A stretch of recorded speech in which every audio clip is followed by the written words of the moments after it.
இந்த vlogல பெரிய பெரிய காடு தாண்டி, கடலை தாண்டி, மலையெல்லாம் தாண்டி நான் ஒரு இடத்துக்கு ரீச் ஆக போகிறேன். நான் ஏன் அப்படி சொல்கிறேன்னா, சென்னையோட அவுட்டரில் லொக்கேட் ஆயிருக்கேன் நான். ஒரு ஷாப்பிங்காக நான் ரொம்ப தூரம் ட்ராவல் பண்ணி வந்த இடம் தான் நம்ம சென்னை திருவான்மியூர் கலாக்ஷேத்ரா ரோடில் லொக்கேட் ஆகிருக்க சென்னை சந்தை எக்ஸிபிஷன். இந்த எக்ஸ்போவில் 100+ ஷாப்ஸ் இருக்குது. அது எல்லாமே ரொம்ப பெக்யூலர் கலெக்ஷன்ஸ் இருக்குது. ஃபர்ஸ்ட் நான் போனது இந்த ஜுவல்லரி ஷாப். இதில் நிறைய ஆக்சிடைட் ஜுவல்லரி கலெக்ஷன்ஸ் இருக்குது. Earrings, jhumkas, neck piece, choker, நிறைய வெரைட்டிஸ் இருக்குது. இது ரெண்டும் என்னோட ரொம்ப ஃபேவரட். பேங்கிள் கலெக்ஷன்ஸ் கூட இவங்க வச்சுருக்காங்க. நெக்ஸ்ட்டு காட்டன் ஃப்ரெண்ட்லி கலமக்காரி பிரிண்ட்ஸில் செஞ்ச மெட்டீரியல்ஸ்க்காகவே ஒரு தனி ஷாப் இருக்குது. அடுத்து இந்த ஷாப்பில் south Indian traditional artificial jewellery collection wide வெரைட்டிஸில் வச்சுருக்காங்க. ஒன்று அவ்வளோ யூனிக்காக இருக்குது. அவ்வளோ கலெக்ஷன்ஸ் இருக்குது. என்னால் பார்த்துட்டே இருக்கணும்னு தோணுச்சு. அடுத்த ஷாப்பில் பேம்பு மெட்டீரியலில் செஞ்ச பேஸ்கெட், பேக்ஸ், மேட் இதெல்லாம் இருந்துச்சு. நிறைய ட்ரெஸ் ஷாப் இருந்துச்சு. நெக்ஸ்ட் ஷாப் இந்த ஃபுட்வேர் கலெக்ஷன்ஸ். இதில் பாருங்கள் எவ்வளோ different varieties of Jaipuri, Rajasthani ஸ்லிப்பர்ஸ்லாம் இருந்துச்சு. அதில் என்னோட சிஸ்டர் வந்து இந்த ஸ்லிப்பர் ட்ரை பண்ணால், பட் நாங்கள் வாங்கல, அது கொஞ்சம் காஸ்ட்லியாக இருந்துச்சு. நெக்ஸ்ட்டு இந்த முத்து வச்ச மாதிரி இருக்க ஸ்லிப்பர்லாம் வந்து ரொம்ப அழகாக இருந்துச்சு. நெக்ஸ்ட்டு ட்ரெஸ் ஷாப்பில் pure cotton kurtis, palazzos, short kurtis, skirt இதெல்லாமே ரொம்ப அழகாக இருந்துச்சு. இதில் என் சிஸ்டர் ட்ரை பண்ணி பார்த்தா. நிறைய ட்ரெஸ் ஷாப் இருக்குது. இந்த ஷாப்லேயும் ஆக்சிடைஸ்டு ஜுவல்லரிஸ் தான் இருந்துச்சு. ஆங்க்லெட் கலெக்ஷன்ஸ்லாம் ரொம்ப சூப்பராக இருந்துச்சு. நோஸ் கஃப் இந்த ட்ரே ஃபுல்லாக இருந்துச்சு. இதில் இது ரொம்ப பிடிச்சிருந்துச்சு. இந்த பேக் ஷாப்பில் hand painted clutches, hand bags, sling bags, tote bags, wallets எல்லாமே இருக்குது. அதில் இந்த டாட் பேக்ஸ்லாம் ரொம்ப அழகாக ஹேண்ட் பெயிண்ட் பண்ணியிருந்தாங்க.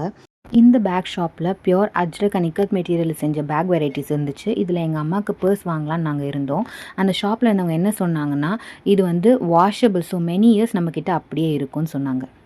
நெக்ஸ்ட்டு ஷாப்பில் உடன் கிச்சன் வேர்ஸ், கட்லரிஸ்லாம் இருந்துச்சு. இந்த shop one of my favourite. ஏன்னா தேங்காய் சிரட்டில் செஞ்ச கப்பு, மக்ஸு, பவுலு எல்லாமே இருந்துச்சு. கட்லரிஸ் கூட இருந்துச்சு. அப்புறம் வந்து ஹேங்கிங் லைட்ஸோட அந்த டெக்கார் ஐட்டம்ஸ்லாம் இருந்துச்சு. அப்படியே திரும்பினா நம்ம முஃபாஸா இருந்தார். ரொம்ப அழகழகாக பெயிண்ட் பண்ண கிருஷ்ணர் சிலை, அப்புறம் வந்து திருப்பதி வெங்கடாஜலபதியோட சிலை, ஸ்டாச்சு இதெல்லாமே பிராஸ் கலெக்ஷன்ஸில் இருந்துச்சு. என்னோடய ஃபேவரட் இந்த நடராஜர் சிலை தான். நிறைய ஆன்டிக் டெக்கார் ஐட்டம்ஸ்லாம் இங்கே இருக்குது. அப்புறம் பழைய படத்தில், பேய் படத்துலலாம் வர டெக்கார் ஐட்டம்ஸ்லாம் இங்கே இருந்துச்சு. இந்த ஸ்டாச்சூஸ்க்கு இப்போ தான் பெயிண்ட் பண்ணி வச்சாங்க. அப்புறம் இந்த ஷாப் என்னோட ரொம்ப ஃபேவரட். ஏன்னா இங்கே இந்த ஷாப்பில் எது எடுத்தாலும் 99 ருபீஸ் தான். நிறைய இயரிங் கலெக்ஷன்ஸ் இருந்துச்சு. இந்த ஷாப்பில் எனக்கு பிடிச்ச மாதிரி 2 இயரிங்ஸ் நான் வாங்கினேன். இந்த ஹேண்ட் பெயிண்டட் மிரர் எனக்கு ரொம்ப பிடிச்சிருந்துச்சு. அப்புறம் டோர் ஹேங்கிங்ஸ்லாம் ரொம்ப சூப்பராக இருந்துச்சு. இந்த கடையில் சட்டி, உண்டியல், அப்புறம் உரல் இதெல்லாம் இருந்துச்சு. அப்புறம் இந்த பேக் ஷாப்புக்கு ஒரு ஸ்பெஷல் மென்ஷன் இருக்குது. இங்கே இருக்க கிளச்சஸ் அண்ட் பர்ஸ்லாம் வந்து ஸ்டோன் ஒர்க் வச்சு அவ்வளோ யூனிக்காக இருந்துச்சு.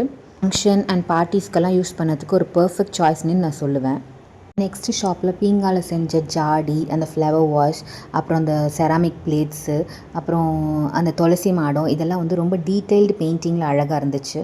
இந்த ஷாப்பிங்கில் நான் வாங்கினது இது மட்டும்தான். ஒரு ஷார்ட் குர்த்தி, ஒரு ஹேண்ட் பேக்கு, ஒரு 3 இயரிங்ஸு, ஒரு நோஸ் கஃப்பு, அப்புறம் அந்த செரட்டையில் செஞ்ச கப்பு, 2 ஊறுகாய் பாட்டில். இந்த ஷாப்பிங் விலாகில் ஒரு ஆட் ஆன் என்னென்னா, நான் ரொம்ப நாளாக பார்க்கணுன்னு நினச்சிட்டு இருந்தேன். அந்த பாம்பன் சுவாமிகள் கோயில் இருந்து இந்த கலாக்ஷேத்ராவோட ஆப்போசிட்டில் தான் இருந்துச்சு. ஸோ அது உள்ளே போயிட்டு அங்கே இருக்க சாமியெல்லாம் நான் கும்பிடலான்னு பார்த்தா, அன்ஃபார்ச்சுனேட்லி நான் போன டைமில் வந்து கோவில் க்ளோஸ் பண்ணியிருந்தாங்க. பட் உள்ளே உட்காந்து அவ்வளோ பீஸ்ஃபுல்லாக உட்காந்து கொஞ்சம் நேரம் சாமியை வேண்டிட்டு, வேல்கிட்ட ஒரு ஆசீர்வாதம் வாங்கிட்டு வெளியே வந்தால், என்னோடய ஃபேவரட் முருகன் வந்து எனக்கு ஆசீர்வாதம் பண்ணுற மாதிரி அங்கே ஒரு ஊர்வலம் கொண்டு போயிருந்தாங்க. அதில் முருகர் சிலை இருந்துச்சு. அப்புறம் பார்த்தா குட்டி முருகரெல்லாம் வந்து அழகாக ப்ளஸ் பண்ணிட்டு போனாங்க. இதை முடிச்சுட்டு அப்படியே திருவான்மியூரில் இருக்க ஒரு ஹோட்டலில் போயிட்டு சாப்பிட்லான்னு சொல்லிட்டு ஒரு மினி மீல்ஸு, ஒரு வெஜ் மீல்ஸு, அப்புறம் ஒரு பன்னீர் புலாவ் ஆர்டர் பண்ணியிருந்தோம். டு பி வெரி ஃப்ரேங்க், இது பார்க்குறதுக்கு இவ்வளோ அழகாக இருந்தாலும் எங்களை ரொம்ப டிசப்பாயிண்ட் பண்ணிடுச்சு. அவ்வளோ இனிப்பு. என் லைஃப்லேயே ஒரு இனிப்பான ஒரு புலாவை நான் சாப்பிட்டதே கிடையாது. எப்படியோ ஒரு வழியாக சாப்பிட்டு கிளம்பியாச்சு. நெக்ஸ்ட் வீடியோவில் பார்க்கலாம். Tata, bye by.